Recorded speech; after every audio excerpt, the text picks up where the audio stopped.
ભરૂચ જિલ્લાના ઝઘડા તાલુકાના બાડાવેડા ફાર્મ હાઉસ ખાતે ભારત આદિવાસી સંવિધાન સેનાના નેજા હેઠળ પૂર્વ ધારાસભ્ય છોટુભાઈ વસાવાના અધ્યક્ષસ્થાને સંવિધાન દિવસની ઉજવણી કરવામાં આવી હતી।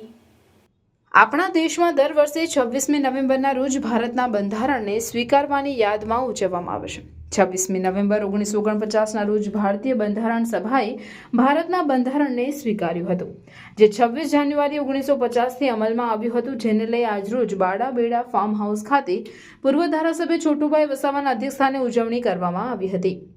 જેમાં સંવિધાન બચાવવા માટેના શપથ ઉપસ્થિત લોકોને લેવડાવવામાં આવ્યા હતા અને સૂત્રોચ્ચાર કરવામાં આવ્યા હતા। આ કાર્યક્રમમાં દિલીપ છોટુ વસાવા, કિશોર છોટુ વસાવા, બચુભાઈ માસ્તર, અશ્વિન પટેલ, અંબાલાલ જાદવ તેમજ મોટી સંખ્યામાં ભારત આદિવાસી સંવિધાન સેનાના કાર્યકર્તાઓ ઉપસ્થિત રહી સમગ્ર કાર્યક્રમને સફળ બનાવ્યો હતો। વિકાસના નામે આદિવાસી વિસ્તારોમાં જે પ્રોજેક્ટ નાખીને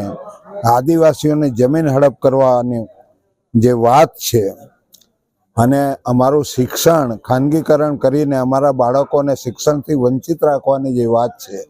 અમારી પ્રોપર્ટી છીનવી લેવાની વાત છે અને અમારી નદી નાળા લૂંટીને વેપાર કરવાની જે વાત છે, એને કાઉન્ટર કરવા માટે આ બંધારણ સભાની આજની આ મિટિંગ એટલા માટે બોલાવી છે અને એ મિટિંગની અંદર સંદેશો અમે આખા દેશની અંદર ફેલાવવા માટેની આ મિટિંગ છે અને એ સંગઠન અમે નજીકના ભવિષ્યની અંદર ચાહે લાખ પ્રયાસ કરશે